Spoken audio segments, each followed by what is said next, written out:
तो बच्चों इस वीडियो में हम लोग कंटिन्यू करेंगे topic application of Gauss theorem या एप्लीकेशंस ऑफ गॉस लॉ। पिछले बच्चों प्रीवियस वीडियोस में हमने गॉस लॉ पढ़ा। हमने ये पढ़ा कि गॉस थ्योरम का यूज़ करके हम किस तरह से इलेक्ट्रिक फील्ड निकाल सकते हैं due to a point charge.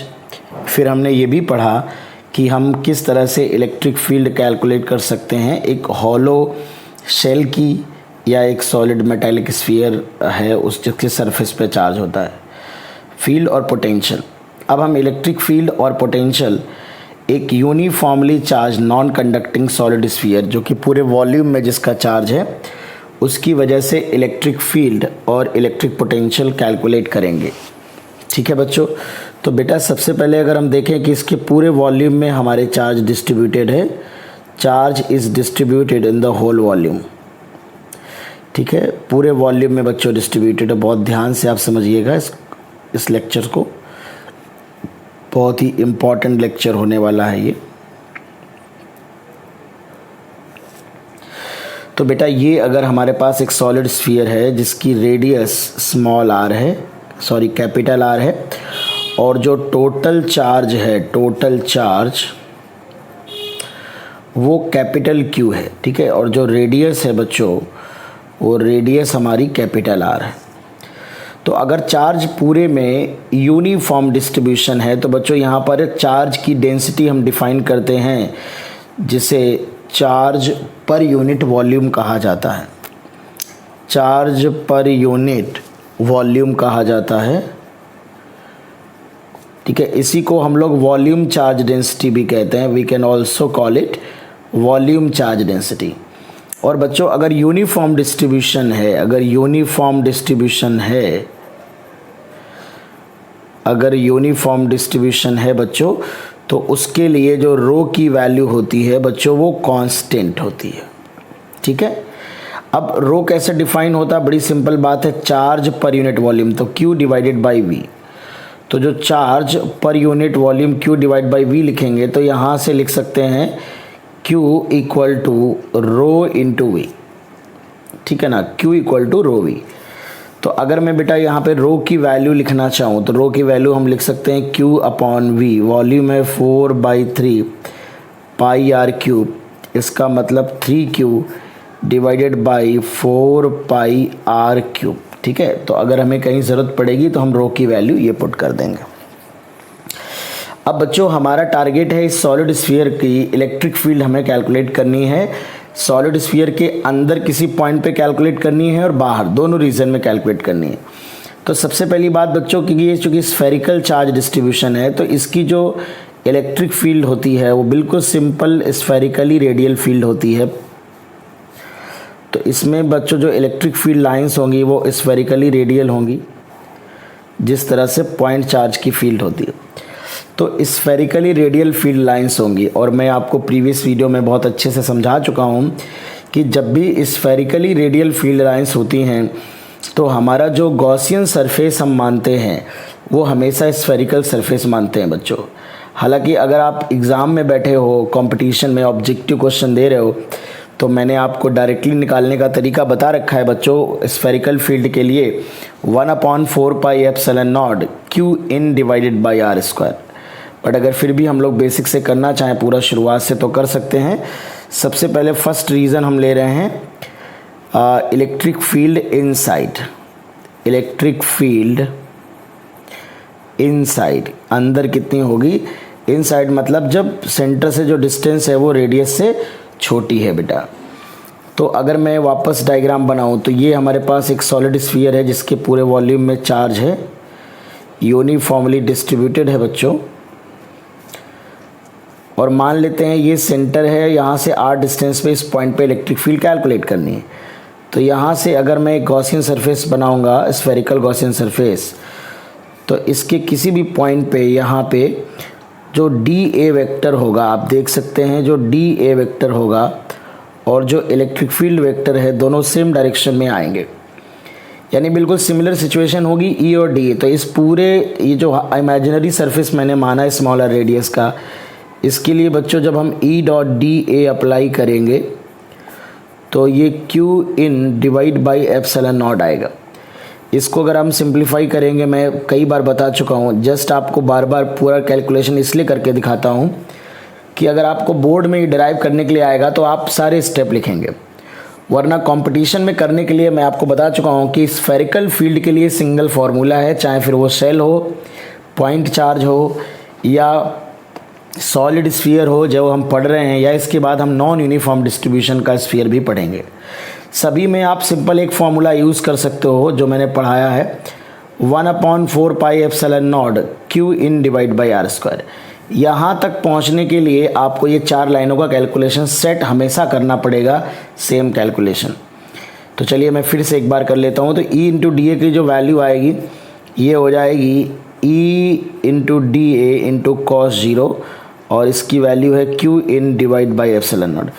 ई का मैग्नीट्यूड सिमेट्री की वजह से कांस्टेंट बाहर आएगा cos 0 1, और इंटीग्रेशन जो डी ए है इसकी वैल्यू पूरे गॉसियन सरफेस के लिए अप्लाई किया है, तो इसकी वैल्यू 4 पाई आर स्क्वायर होगी। तो E into 4 pi R square equal to Q in divided by epsilon not.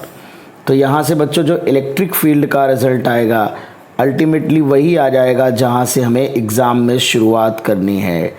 अगर आप बाई चांस भूल जाएं तो एग्ज़ाम में आप अगर कंपटीशन में आप बैठे हुए हैं और ऑब्जेक्टिव क्वेश्चन में आपको टाइम कम करना है तो सवाल की शुरुआत यहीं से करेंगे। अब बात बच्चों है कि कैलकुलेशन ऑफ क्यू इन, है ना, कैलकुलेटिंग क्यू इन कैसे कैलकुलेट किया जाए।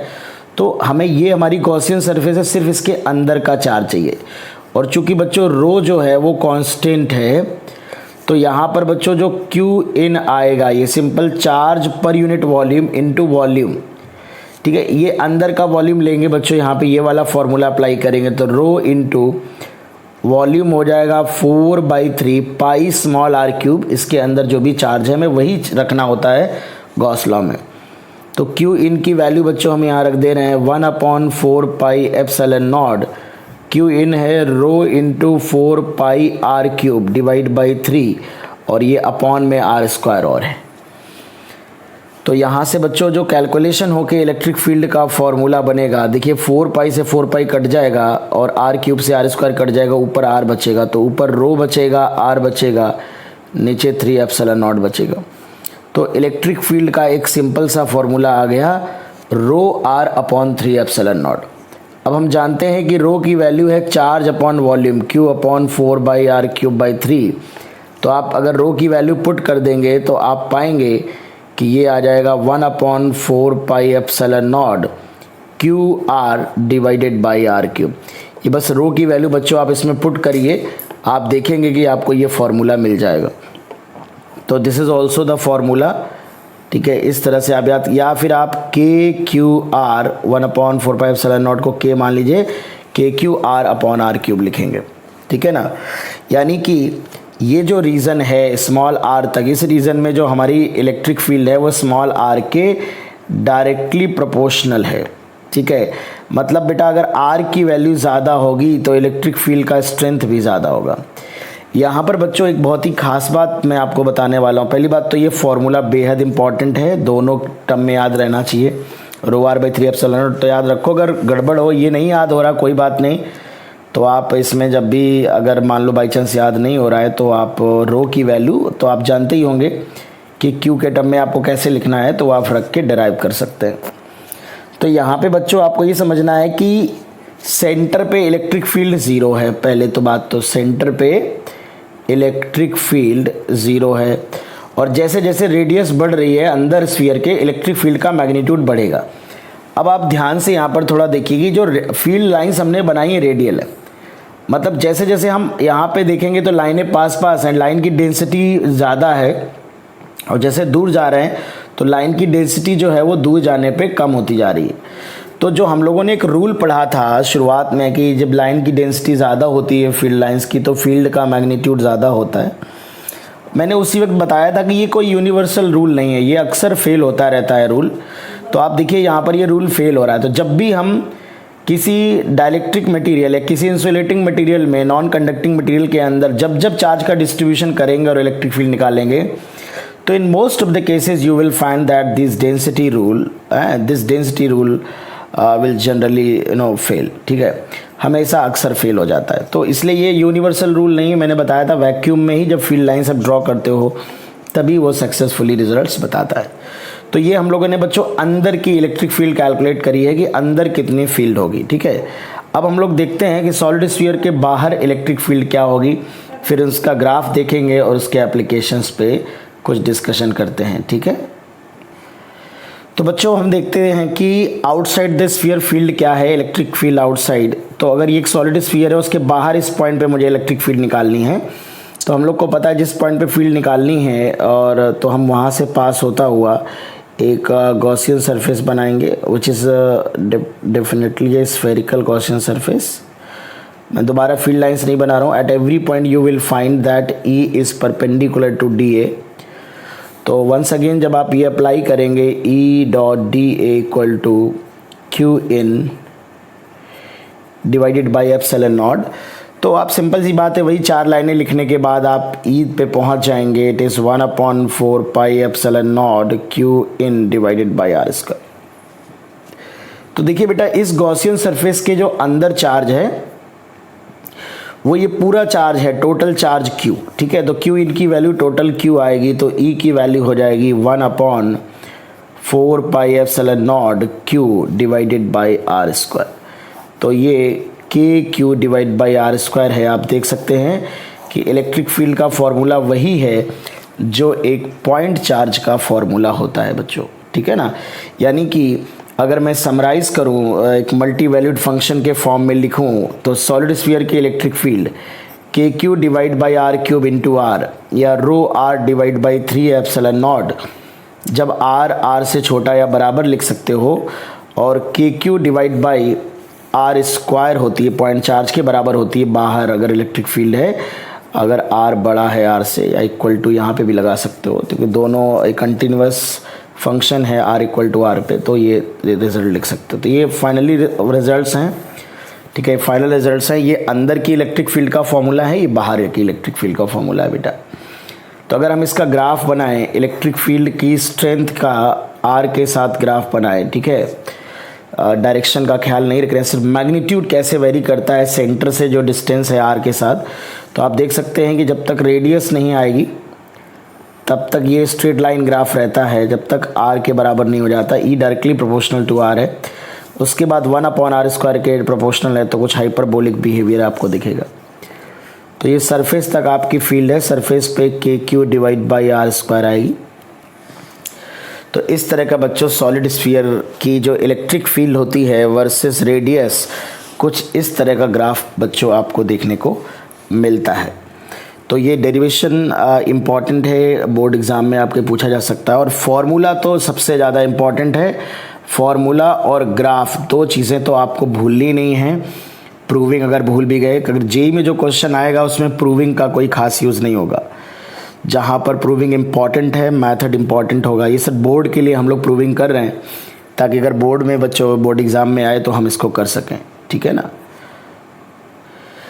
तो एक चलिए क्वेश्चन और डिस्कस करते हैं हम लोग सॉलिड स्फीयर पे ही, और गॉस लॉ पे वैलिड क्वेश्चन बेस्ड है। हमारे पास एक सॉलिड स्फीयर है बट एक सेंट्रल स्फेरिकल कैविटी है ना। मतलब स्फीयर है जिसका इनर रेडियस स्मॉल a है, आउटर रेडियस स्मॉल b है, और जो चार्ज डिस्ट्रीब्यूटेड है वो केवल a से b रेडियस तक है, ठीक है ना। तो इस तरह से ये हमारा चार्ज डिस्ट्रीब्यूशन है बेटा, ठीक है। अब हमको यहाँ पे इलेक्ट्रिक फील्ड कैलकुलेट करनी है as a function of r, as a function of radial distance. 3 region में कैलकुलेट करनी है। r लेस देन a पे कैलकुलेट करनी है, r greater than a less than b पे कैलकुलेट करनी है बच्चों, और तीसरा रीजन जो है वो r ग्रेटर देन b पे भी कैलकुलेट करनी है। तो अगर हम बहुत ही आसान तरीके से देखें, इसमें जो टोटल चार्ज है, टोटल चार्ज जो दिख रहा है आंखों को, वो बेटा मान लेते हैं Q दिया गया है, ठीक है। तो अब सबसे पहले तो हम यहाँ पे देखेंगे कि अगर हम charge per unit volume define करें तो चार्ज अपॉन वॉल्यूम, बट बेटा अगर चार्ज डेंसिटी निकाल रहे हैं जो कि यूनिफॉर्मली चार्ज मान लीजिए गिवन है, तो उसी वॉल्यूम से डिवाइड करेंगे जिस वॉल्यूम में चार्ज डिस्ट्रीब्यूटेड है। इट इज़ 4/3 पाई, पूरे बाहर वाला वॉल्यूम हो 4/3 पाई बी क्यूब माइनस 4/3 पाई ए क्यूब। ये वो वॉल्यूम है जिसमें चार्ज का डिस्ट्रीब्यूशन है, तो यहाँ से चार्ज डेंसिटी आ जाएगी। ठीक है, अब सबसे पहले हमको ये चार्ज डेंसिटी कैलकुलेट कर ली हमने। ठीक है, देख लीजिए बहुत ध्यान से। अब जैसे सबसे पहले हमें R लेस देन ए पे निकालना, चूंकि ये स्फीयर है तो जो भी इलेक्ट्रिक फील्ड होगी वो स्फेरिकल फील्ड होगी, तो कुछ सोचना नहीं है आपको। आप एग्जाम में कंपटीशन में अगर ये क्वेश्चन सॉल्व कर रहे हैं तो आप यहाँ से शुरू करिए। ठीक है, E is equal to 1/4 pi epsilon naught, जिसे मैं K लिख देता हूँ, Q in divided by R square. कोई भी स्फेरिकल फील्ड हो बच्चों, यहाँ से शुरू करिए। तो सबसे पहले जब R लेस देन A है तो आप देखिए R लेस देन ए तो यहाँ कहीं पॉइंट होगा, तो गॉसियन सरफेस यहाँ से ऐसे पास होगी और इसके अंदर का कोई चार्ज नहीं आएगा। तो आप देख सकते हैं इस रीजन में इलेक्ट्रिक फील्ड बच्चों 0 आएगी, यानी अंदर वाले रीजन में there is no electric field. बीच वाले रीजन में अगर देखें, जब R A से बड़ा और B से छोटा है, जब R A से बड़ा और B से छोटा है बच्चों, तो इस रीजन में कोई पॉइंट यहाँ पे लाई करेगा और इस पॉइंट पे हमें इलेक्ट्रिक फील्ड बतानी है। जब यहाँ से हम गॉसियन सरफेस बनाएंगे बेटा, तो ये स्मॉल r है हमारा। ठीक है, ये पूरी रेडियस स्मॉल r को रिप्रेजेंट करेगी। तो यहाँ पे इस रीजन में बच्चों जब हम लिखेंगे E equal to 1/4 pi epsilon naught Q in divide by R square, तो ये K by R square common ले लेते हैं और हमें बस इस जो डॉटेड मैंने गॉसियन सरफेस बनाया है इसके अंदर का चार्ज लिखना होता है। जो गॉस लॉ अप्लाई कर रहे हैं जिस शेल के लिए, जिस इमेजिनरी सरफेस के लिए, उसके अंदर का चार्ज आता है, आप सब लोग जानते हैं बात। तो इसके अंदर कितना चार्ज है बस वही लिखना है बच्चों हमें। तो जो भी अंदर चार्ज है वो रो इनटू जो भी अंदर चार्ज का वॉल्यूम है बेटा, V इन, पूरा वॉल्यूम नहीं है, चार्ज का वॉल्यूम है, बस ये हमको लिखना होगा। ठीक है ना, तो चलिए सबसे पहले हम देख लेते हैं। तो ये K divided by R square और रो की वैल्यू आएगी Q अपॉन, ये वैल्यू जो हमने अभी निकाली है पुट कर देते हैं, 4/3 पाई B cube minus A cube, और ये रो है, और जो वॉल्यूम आएगा वो सिर्फ A से लेकर R तक का वॉल्यूम है। ये अंदर तो चार्ज ही नहीं बेटा, ये टोटल वॉल्यूम मत ले लीजिएगा। अगर आपने 4/3 पाई R क्यूब लिख दिया तो गलत हो जाएगा, यहाँ पे आपको वॉल्यूम लिखना है। ये है रो की वैल्यू पुट कर ली, और जो वॉल्यूम होगा ये इसका अंदर का, तो 4/3 पाई R cube minus A cube. तो 4/3 पाई से 4/3 पाई कट जाएगा, इट इज़ K क्यूब, और ये डिवाइडेड बाई R स्क्वायर, और ये ब्रैकेट में आ जाएगा R cube minus A cube divided by B cube minus A cube. तो इसे K cube upon B cube minus A cube, ये 1/R minus A cube divided by R square, ऐसे भी लिख सकते हैं हम इसको। नहीं बेटा, ये R माइनस समथिंग आएगा, ये R माइनस आएगा। ठीक है, R माइनस। ठीक, तो ये इलेक्ट्रिक फील्ड का फॉर्मूला आएगा। मैं फील्ड लिख देता हूँ, it is K cube divided by B cube minus A cube, और ये आ रहा है बेटा R minus A cube divided by R square. ठीक है, ये इलेक्ट्रिक फील्ड हमारी दोनों इनर रीजन में हो जाएगी, चार्ज वाले रीजन में। ठीक है, R डिस्टेंस पे। और आउटसाइड अगर देखना है, बिल्कुल आउटसाइड अगर देखना है बेटा, तो बिल्कुल आउटसाइड जो होती है वो गॉसियन सरफेस जस्ट बाहर जाएगा, है ना। यहाँ पे गॉसियन सरफेस बनेगा, और ये जब गॉसियन सरफेस बनेगा आप देख सकते हैं, तो इसके अंदर ये पूरा का पूरा चार्ज आ जाएगा जो कि Q गिवन है हमको। तो ये आ जाएगा सीधे सीधे Q इन की वैल्यू टोटल Q हो जाएगी, मतलब वही हो जाएगा जो इलेक्ट्रिक फील्ड एक पॉइंट चार्ज की होती है बेटा। ठीक है, तो अगर इसका हम ग्राफ बनाना चाहें तो थोड़ी मैथ्स यूज़ होगी यहाँ पे। अगर आप ग्राफ बनाना चाहेंगे तो E वर्सेस R, तो पहले तो इसका ग्राफ 0 बनेगा, यहाँ तक A तक 0 रहेगा। फिर इसका ग्राफ जो बनता है ये इस फंक्शन को आप चेक कर सकते हैं, ये R का फंक्शन है, ये तो कांस्टेंट की तरह बिहेव करेगा। तो ये तो आप देख सकते हैं किस तरह का बनेगा। तो इसका फर्स्ट डेरिवेटिव लेंगे तो ये 1 हो जाएगा, माइनस प्लस हो जाएगा डिफरेंशिएशन करके, तो यहाँ पे 1 और ये प्लस समथिंग आएगा। तो फर्स्ट डेरिवेटिव बच्चों जो होगा पॉजिटिव होगा, तो उससे इंक्रीजिंग ग्राफ पता चल जाएगा। और उसके बाद ये तो खैर हाइपरबोलिक है, तो इसको जज करना है आपको। तो r इक्वल टू बी पे अगर आप चाहें तो r इक्वल टू बी पे आप इसकी कंटिन्यूटी, डिफरेंशियबिलिटी, ये सब बेसिक कैलकुलस की बातें हैं, चेक करते हुए जब आप बनाएंगे तो आप देखेंगे कंटिन्यूस भी है, डिफरेंशियबल भी है। तो ये फर्स्ट डेरिवेटिव पॉजिटिव, उससे इंक्रीजिंग पता चलेगा। सेकेंड डेरिवेटिव निगेटिव आएगा तो कॉन्केविटी नीचे की तरफ होगी, तो कुछ ऐसा ग्राफ बच्चों दिखेगा। ये ऐसा ग्राफ कुछ इसका आएगा मैक्सिमम अचीव करते हुए। लेकिन ये b के बाद जब b पे आएगा तो b के बाद यहाँ मैं इसको कंटिन्यू कर दूँ तो ये यहाँ से एक हाइपरबोला जुड़ेगा, और b पे आप देखेंगे तो आप पाएंगे कि ये डिफरेंशियबल है, तो स्मूथली जुड़ेगा, आप समझ नहीं पाएंगे। तो यहाँ से आपको एक हाइपरबोला इस कर्व में स्मूथली जुड़ जाएगा, तो ये ग्राफ कुछ इस तरह का आएगा, ठीक है ना। तो जब आप कैलकुलस इतनी सीख जाएंगे कि कंटिन्यूटी, डिफरेंशियबिलिटी चेक कर सकते हैं, तो आप इस फंक्शन को डिटेल में बना सकते हैं। तो इस तरह का बच्चों ग्राफ आता है, और ये खास क्वेश्चन है, तो आप इस ग्राफ को फिजिक्स के पॉइंट ऑफ व्यू से अगर मैं बात कहूँ तो दिमाग में रखिएगा, याद रखिएगा, ठीक है। तो इस तरह का बच्चों ये ग्राफ आपको बनता हुआ नजर आएगा। तो इसकी अगर डिफरेंशियबिलिटी आप यहाँ चेक कर सकते हैं, तो आप चेक करके जो है मुझे वेरीफाई करके बता भी सकते हैं। तो ये हम लोगों ने गॉस लॉ पे बहुत ही इम्पॉर्टेंट 2 डिस्कशन किए हैं। नेक्स्ट वीडियो में मैं और भी बहुत इम्पॉर्टेंट डिस्कशन करने वाला हूँ, इससे भी ज़्यादा। ओके बच्चों।